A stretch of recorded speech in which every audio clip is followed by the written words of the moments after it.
नमस्कार। आइए बात कर लेते हैं बिग बॉस मराठी सीजन 3 के एपिसोड नंबर 12 की। अच्छा, इसकी बात शुरू करूं इसके पहले भाई, कल से बिग बॉस 15 भी शुरू हो जाएगा तो बहुत ज़्यादा क्लैश होगा। टाइमिंग का भी वीकेंड चा दाव जो होता है वो भी कल लगभग 9 बजे आएगा और उसी टाइम पर बिग बॉस 15 की ग्रैंड प्रीमियर भी होगा। तो दोनों ही चीज़ों का क्लैश होगा तो ऑब्वियसली मेरे रिव्यू पर भी उसके काफ़ी असर पड़ेंगे। रिव्यू हो सकते हैं कुछ लेट हो जाए, तो प्लीज़ मेरा निवेदन है कि थोड़ा अगर लेट लतीफ़ी हो तो प्लीज़ थोड़ा सा कोऑपरेट और आपके सहयोग की मुझे अपेक्षा है। वैसे सहयोग से याद आया, यहाँ पर जो टीम ए थी उसे संचालक उत्कर्ष का भर भर के सहयोग मिल रहा था। ये उत्कर्ष शिंदे, उत्कर्ष और जय के बारे में मैंने थोड़ा स्टडी करा, पता चला कि भाई जय दुधाने जो है वो तो खैर सेल्फ मेड इंसान है, मिडिल क्लास फैमिली से आया था, लेकिन अपने बूते उसने अपना मुकाम बनाया, अपनी एक रेपुटेशन बना ली है। ठीक है, बहुत अच्छी बात है और मैं इस चीज को अप्रिशिएट भी करता हूं। लेकिन खेल के अंदर जो है वो उसके बाहर की इमेज नहीं, घर में जैसे खेल रहा है उसी के आधार पर हम उसको जज करते हैं या फिर उसके बारे में बात करते हैं। वो सही जाता तो सही भी बोलते हैं। बहुत सारे लोग जय दुधाने को बिग बॉस मराठी का आसिम बोल रहे थे। भाई ये तो आसिम की घनघोर बेइज्जती हो गई। भाई जय को आसिम से आपने कंपेयर कर दिया, हो सकता है बॉडी या थोड़ा फेशियल जो लुक है उसके हिसाब से आपने बोला होगा, लेकिन आसिम का गेम अलग था और जय दुधाने का गेम टोटली नेगेटिव वे में जा रहा है। जय दुधाने के बारे में मैंने और पढ़ा तो पता चला इसने लॉन्ग जंप में भी पार्टिसिपेट किया है और काफी जगह ये क्रिकेट टूर्नामेंट में स्टेट लेवल तक गया है और फिटनेस फ्रीक है। भाई अगर आप स्पोर्ट्स में हो तो आपके अंदर एक स्पोर्ट्स में स्पिरिट आ जाती है, बट क्या जय दुधाने यहाँ स्पोर्ट्स में स्पिरिट दिखा रहे थे? अगर वो एक क्रिकेटर रहे हैं तो आई एम श्योर वो ये तो नहीं बोलते होंगे कि भाई एम्पायर सामने वाला बॉलर जो भी बॉल डाले तो उसको नो बॉल बोल देना, मैं छक्के मारूंगा, वो फ्री हिट मिलेगी, ऐसा तो नहीं करता होगा ना। लेकिन यहां पर उसने ये जो खैरात में मिली जीत थी उसे कैसे स्वीकार कर लिया? अगर वो एक स्पोर्टिंग बैकग्राउंड से आया है, लाइक क्रिकेट या लॉन्ग जंप या एथलेटिक्स से वो आया है, तो वहां पर वो एक फेयर एटमॉस्फेयर में वो खेलता होगा। ऐसा तो नहीं खेलता होगा ना कि रेफरी को बोल दिया कि भाई तुम मुझे ही जिता देना। तो यहां पर क्वेश्चन मार्क खड़ा होता है जय दुधाने की स्पोर्ट्समैन स्पिरिट के ऊपर। और आप यहां देखिए कि जैसे हमने बिग बॉस 14 में देखा था रूबीना को स्ट्रॉन्ग वुमन बोला जाता था, आप यहां आपने देखा कि गायत्री दत्तार कैसे स्पीच दे रही थी कि विकास ने मेरे को चैलेंज दिया था कि मैं लड़की होकर नहीं कर पाऊंगी, बट मैंने साबित किया कि मैं स्ट्रॉन्ग हूं। वाकई रियली गायत्री दत्तार कैसे स्पीच दे रही थी कि विकास ने मेरे को चैलेंज दिया था कि मैं लड़की होकर नहीं कर पाऊंगी, बट मैंने साबित किया कि मैं स्ट्रॉन्ग हूं। वाकई रियली मस्त जोक मारा ये हंस रहे हलकट हंस। हालांकि नतीजा तो सबको पहले से ही पता था कि क्या होने वाला है, लेकिन जिस तरीके से ये लोग बड़ी बड़ी बातें कर रहे थे, इनको देखकर मेरे मन में एक ही ख्याल आया कि कोई इतना गलत कैसे हो सकता है? भाई इतना गलत कोई कैसे हो सकता है? हमने एक दिन पहले ही देखा था, इतना एक्सट्रीम लेवल से ये लोग टॉर्चर कर रहे थे, पानी के थपेड़े मार रहे थे, अंडे फेंक फेंक के मार रहे थे, कचरा। लेकिन जब इन लोगों की बारी आई, अब आप यहां ध्यान दीजिए, इन लोगों की जब बारी आई तो ये तो खैर वहां तो विशाल एंड विकास जो बैठे थे, स्पेशली विशाल की बात करूंगा, उसकी तो टी शर्ट भी उसने उतार दी थी, पूरा ऐसे ही बैठा रहा वो और उसकी बेयर बॉडी के ऊपर अंडे मारते रहे, सारी चीजें करते रहे, आंखों पर तेल पाउडर सब। लेकिन यहां देखिए जय दुधाने जो कि दूसरों को बोल रहा था इनकी फट गई, ये लोग कैसे कर रहे हैं, थोड़ा हाथ से कवर कर रहे हैं, खुद ये जो हुडी वगैरह पहन के आया था, लाइव फीड में मैंने देखा इसने उस हुडी के अंदर 2-3 शर्ट पहन रखी थी ताकि ठंड ना लगे। तो साबित हो रहा है कि कौन दमदार खिलाड़ी है दोनों में और एक्चुअली में कौन यहां पर स्पिरिट के दायरे में रखे, स्पोर्ट्समैन स्पिरिट जिसे कहा जाता है। विशाल एंड विकास के टाइम पर खूब टॉर्चर हुआ, लेकिन यहां पर क्या उस लेवल का टॉर्चर हुआ? जब वो अक्षय और दादू का जो टास्क हुआ था, वहां पर दादू ऑब्वियसली विनर था, लेकिन घर वालों ने उसे विनर बनाया नहीं। महेश मांजरेकर ने वीकेंड पर एक पॉइंट उठाया था कि विच वाज वर्स्ट, वो घटिया खाना बनाना वर्स्ट था या वो घटिया खाना वर्स्ट था। ये पॉइंट में ये फॉर्मूला, ये लॉजिक यहां पर भी लागू करूंगा कि किसके टाइम पर टॉर्चर वर्स्ट था, विशाल एंड विकास के टाइम पर या फिर इन दोनों के टाइम पर। और उसके बाद गायत्री का आप स्पीच सुनिए कि मैं स्ट्रॉन्ग महिला हूं।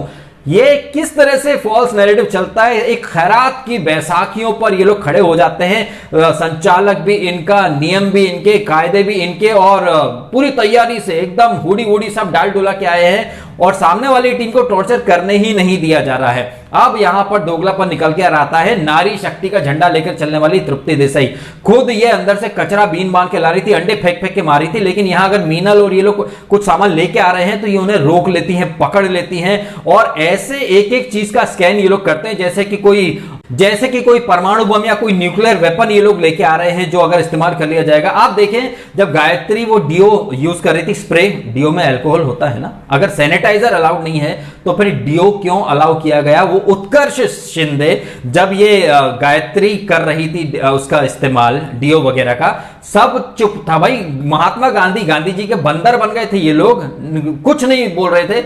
लेकिन जैसे ही विकास एंड टीम टॉर्चर शुरू करती तो ये लोग सडनली वो बंदर के हाथ में उस्तरा वाला फॉर्मूला अपनाने लगते हैं, और उत्कर्ष खुद को बंदर जो होता है ना, उस्तरा पकड़े वो साबित करता है, हर चीज काटने पे उतारू हो जाता है, सामने वाली टीम को कुछ अलाउ ही नहीं कर रहा है। तो जब ऐसा दोगला संचालक आपकी टीम में है और उसके बाद आप इतने बेशरम हो कि खड़े होकर बोल देते हो कि मैं एक स्ट्रॉन्ग मुलगी हूं, मैंने ये टॉर्चर, रियली इतना गलत, इतना बेशरम, इतना हद दर्जे का हिपोक्रेट कोई कैसे हो सकता है? ये जो पूरा गैंग है ये लूजर्स का गैंग है, और ये लोग एक से बढ़कर एक लूजर साबित कर रहे हैं। और इन लूजर्स के ग्रुप में मैं ऐड करना चाहूंगा सुरेखा जी को भी। सुरेखा जी ने वो टास्क की, ठीक है, वहां उनको अप्रिशिएट करा, लेकिन उनकी लॉयल्टी जो है वो इस लूजर ग्रुप के साथ है। और लाइव फीड में मैंने देखा भी, वो उठती बैठती खाना पीना सब इसी लूजर्स गैंग के साथ होता है। महेश मांजरेकर साहब को यहां पर काफी करारे सवाल, यहां पर कड़क सवाल यहां पर पूछने चाहिए सुरेखा जी से, उनकी लॉयल्टी के बारे में। क्योंकि जब ये वीक शुरू हुआ था, वीकेंड का जो वार हुआ था उसके बाद, वीकेंड की चावड़ी जो भी था, उसके बाद सुरेखा जी ने बड़ी बड़ी बातें कही थी कि गेम के लिए हम फेक नहीं हो सकते, हमको बाहर भी रहना है, बाहर भी जाके लाइफ देखनी है, काम करना है, लोग हमारे बारे में क्या सोचेंगे। रियली सुरेखा जी, मुझे लग रहा है कि मीठी छुरी बन के ये गेम खेल रही हैं। एक तरफ तो बड़ी बड़ी बातें कर रही थी, लेकिन कहते हैं ना कि action speaks louder than word. आप अगर जिस टीम के साथ हो उस टीम के प्रति आपकी लॉयल्टी होनी चाहिए। और यहां ये जो टास्क का जो रिजल्ट है वो तो प्रिडिक्टेबल था ही सही, तो उसके बारे में ज्यादा बात करके क्या फायदा। लेकिन टास्क जब हो जाती तो यही पॉइंट विकास, मीनल, विशाल डिस्कस भी करते हैं। सुरेखा जी का जो एक पार्टिसिपेशन था वो नहीं हो पाया, और जोड़ी की बेड़ी में बंदी है सोनाली। सोनाली ने वो जो टास्क किया था उसके बाद से वो गुमशुदा तलाश केंद्र में है या नहीं है पता ही नहीं चल रहा है। और ये चीज ये लोग भी डिस्कस करते हैं। एक दिन पहले भी लोगों ने डिस्कस किया था कि देखो स्नेहा भी दिखने लग गई है, लेकिन सोनाली जो है वो तो दिखती ही नहीं है। सोनाली का कहीं ना कहीं उससे सवाल जवाब डेफिनेटली होंगे, और वो हो सकता है कहते भैया मेरी पार्टनर सुरेखा है, वो खुद नहीं आगे बढ़ती, मैं तो जोड़ी में बंदी हूं, मैं क्या करूं साहब, मेरे हाथ में तो कुछ है ही नहीं। देखा जाए ना तो मंडे के जब नॉमिनेशन वगैरह था उस टाइम पर मीनल एक ट्यूबलाइट लग रही थी, बट मीनल ने क्या ट्रांसफॉर्मेशन हुआ उसका, बढ़िया तरीके से बात कर रही है, बढ़िया तरीके से जवाब दे रही है, और कहीं ना कहीं ये जो लूजर्स कहेंगे उनको वो आईना दिखा रही है।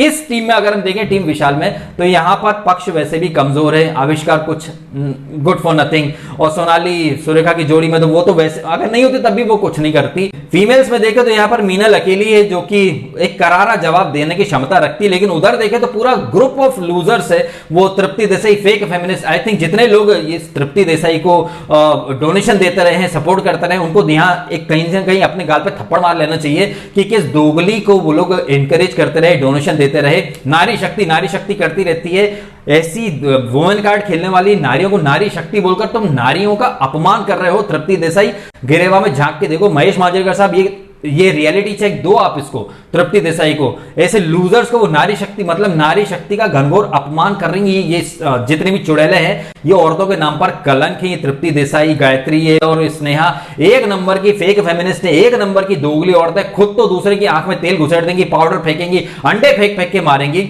लेकिन अगर ये लोग पानी में अंडा मिलाकर डाल रहे हैं उस पर भी इन लोगों को ऑब्जेक्शन है, और तलाशी ऐसे ले रहे हैं। और उत्कर्ष संचालक है, लेकिन हर चीज में वो हो बिग बॉस मेरा मार्गदर्शन करो, बिग बॉस अरे चूतिए तेरे को बनाया है संचालक, साले खुद में दिमाग है कि नहीं है? हर चीज में बिग बॉस वो एक रूपरेखा बना रहा था कि बिग बॉस देखो ऐसा ऐसा है, बिग बॉस मेरे को बताओ, अल्टीमेटली डिसीजन तो तेरा ही है ना। बिग बॉस ने ऑलरेडी तो तुझे बोल रखा कि एम्पायर डिसीजन लास्ट डिसीजन, और मैंने परसों के अपने रिव्यू में कहा था कि संचालक ये बना है तो सैया भाई कोतवाल, तो डर काएगा।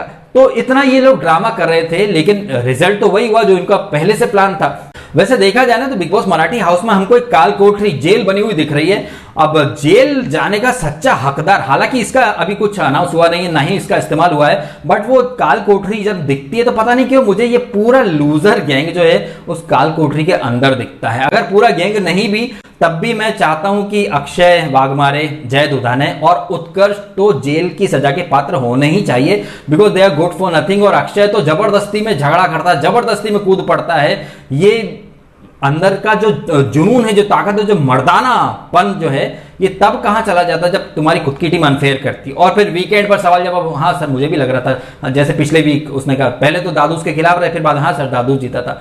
तो ये जो पल में तोला पल में माशा वाले जो कैरेक्टर होते हैं, किरदार होते हैं, ये थोड़े कम ही समझ आते हैं मुझे, मतलब कम ही पसंद आते हैं मुझे। इनकी तो सजा जेल की काल कोठरी होनी चाहिए बिग बॉस के घर में। यहां पर अब देखिए इस टाइम पर तो ये लोग जीत गए, लेकिन जो कैप्टनसी टास्क होगी तो इन लोगों के गुर्दे छिल जाएंगे और इनके फटे हुए छिले हुए गुर्दे बाहर निकलेंगे, जो कि आज रात के एपिसोड में हम देखेंगे। ये सारी चीजें होने के बाद मेरा फोकस है वीकेंड का वार में, जो कि सैटरडे को आएगा। इत्तेफाकन उसी टाइम बिग बॉस 15 का ग्रैंड प्रीमियर भी होगा, लेकिन मैं फिर भी नजर रखूंगा कि वीकेंड का वार में क्या हो रहा है। क्या महेश मांजरेकर साहब वैलिड पॉइंट उठाते हैं या नहीं उठाते हैं। जैसे पिछले वीक उन्होंने सही चीज का साथ दिया, दूध का दूध पानी का पानी, लोगों को रियलिटी चेक दिया, लेकिन ये लोग इतने बेशरम अंधे चिकने घड़े जो बोला जाता ना, मतलब इन्हें पता है कि ये गायत्री और ये मीरा जग्गा जो है कैकई मंत्रा ये गलत जा रहे हैं, फिर भी पूरा ग्रुप इनकी हाँ में हाँ मिलाता है। और जैसे कहा भी जाता है कि एक गंदी मछली पूरे तालाब का पानी गंदा कर देती, खराब कर देती है, एक सड़ा हुआ फूल पूरी टोकरी के फलों को सड़ा देता है। तो मीरा जग्गा वो एक सड़ा हुआ फल है जिसकी वजह से पूरा ग्रुप बेहद घटिया लग रहा है। कोई स्पोर्ट्समैन स्पिरिट नहीं है इनके अंदर, एकदम अनफेयर चलते हैं। और संचालक के तौर पर उत्कर्ष तो इतना घटिया क्वालिटी का संचालक है भाई, ऐसे घटिया लोग।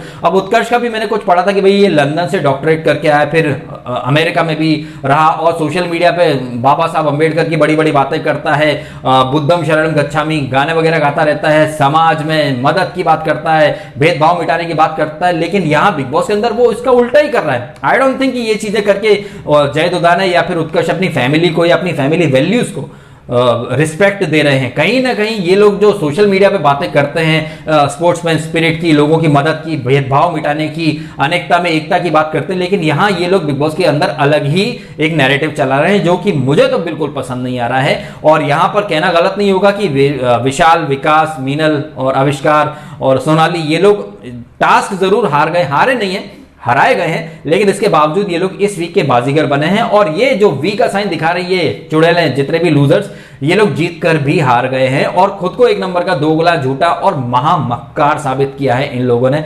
देखना इंटरेस्टिंग होगा कि वीकेंड का वार में इन लोगों के ऊपर एक प्रहार होता है या नहीं होता है। इस नोट पर मैं ये वीडियो कर देता हूं खत्म। आप कमेंट करके बताइएगा आपके ओपिनियन। क्या आपको नहीं लग रहा है कि सुरेखा जी जो कि उम्र में बड़ी भी हैं, एक मैच्योरिटी की उम्मीद उनसे की जाती है कि वो सही को सही, गलत को गलत बोले। हम लोग जब बच्चे होते तो हमारे पेरेंट्स ही हमें दिखाते हैं ना सब कुछ, सही रास्ता, गलत रास्ता क्या है, क्या चीज सही है, क्या चीज गलत है। ऐसे ही सुरेखा जी से ये उम्मीद थी, दादू से भी उम्मीद थी कि पिछले वीक उस बंदे के साथ जिन लोगों ने गलत करा वो उन लोगों के खिलाफ एक फर्म स्टैंड लेगा। और हमने देखा था पिछले वीक जब दादूस को वो टास्क नहीं जिताई गई थी, दादूस और ये तृप्ति और ये सुरेखा बैठ के बातें भी करते हैं कि मीरा और गायत्री गेम में किसी भी हद तक जा सकते हैं, हम वैसे नहीं बन सकते, लेकिन ये वैसे ही बन गए। इनफैक्ट उनसे भी थोड़े घटिया जा रहे हैं, क्योंकि उनसे तो उम्मीद है कि वो कोई सेंसिबल चीज नहीं करेंगे, वो तो कचरा लोग, कचरा मेंटेलिटी, कचरा सुअर तो जो होता है वो कहाँ लौटता आपको पता ही है। लेकिन ये लोग तो बड़ी बड़ी बातें कर रहे थे, सेंसिबल बातें कर रहे थे, ये कैसे, मतलब ये तो खुद को सेंसिबल, बड़ा, और बड़े होने का बड़प्पन तो बिल्कुल नहीं दिखा रहे। स्पेशली दादूस ने तो जो इज्जत कमाई थी वो सब मिट्टी में मिला दी इस वीक उसने। लेकिन आप दादूस को देखो, वो उसको दोगली गायत्री को गोल्ड चेन गिफ्ट कर रहे हैं। चुड़ैल जो है वो क्या नाम इसका, फेमिनिस्ट जो बनती फिरती है, इसको मैं जी बोला करता था, इसका नाम ले नहीं रहा हूं, आप समझ जाएंगे मैं किसकी बात कर रहा हूं। इसके नाम से मैं जी लगाता था, लेकिन अब रिस्पेक्ट जो होती है वो दिल से निकलती है। और तृप्ति ने कोई दिल जीतने वाला काम नहीं किया, एक नंबर की फेक फेमिनिस्ट है। ये चुड़ैल वुमेन एम्पावरमेंट के नाम पर फेक फेमिनिज्म फैला रही है सोसाइटी के अंदर। ऐसी लेडीज को प्रमोशन मत दो।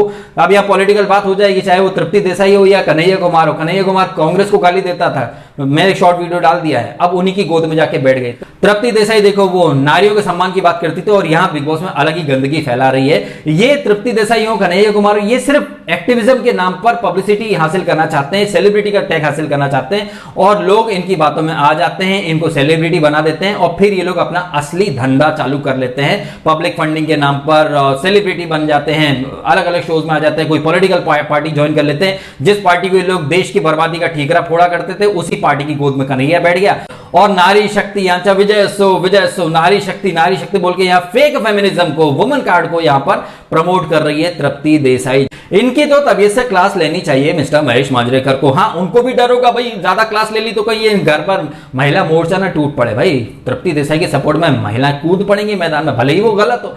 यही तो भेड़चाल चलती है हमारे समाज में, जिसको लोग अंधी भेड़चाल में कूद पड़ते हैं, जस्टिफाई करते हैं, सपोर्ट करते हैं। फिर यही चीजें हमने देखा ही ना लखनऊ में, वो कैब ड्राइवर को थप्पड़ अप्पड़ मार दिया लड़की ने। लड़की तो कुछ भी अलाउड है, और उसके बाद खुद को शक्तिशाली भी बोलेंगे, ये बोलेंगे वो बोलेंगे। तो इन सारी चीजों के ऊपर महेश मांजरेकर साहब का क्या नजरिया होता है, ये देखना इंटरेस्टिंग होगा। बाकी ये जो टास्क है, अब टेबल कैसे टर्न होगी रात में, वो रात में देखेंगे हम, जब ये टीम विकास एंड विशाल दम दिखाएगी। हाँ, विकास ने गाली दी थी इस एपिसोड में टास्क के दौरान, जो कि कतई जस्टिफाइड नहीं था। और यहां विकास का एक पॉइंट जो कि उसने मीनल से कहा था कि देखो जय जो है वो शॉर्ट टेम्पर है, उसके गुस्से का फायदा उठाएं। शॉर्ट टेम्पर तो विकास बाबू आप भी निकले, जो आपने टास्क में गाली दे दी और महिलाओं को एक मौका दे दिया। अब क्या पता महेश मांजरेकर साहब इस गाली को पकड़ कर पूरा एपिसोड इसी पर घुमा दें, कुछ भी कर सकते हैं। तो विकास बाबू ने कहीं ना कहीं एक पॉइंट दिया है। पूरे वीक अच्छा जा रहा था, गाली देने के बाद उसने कहीं ना कहीं खुद एक कुल्हाड़ी मार ली है। अब देखते हैं ये कुल्हाड़ी ज्यादा गहरा घाव करती है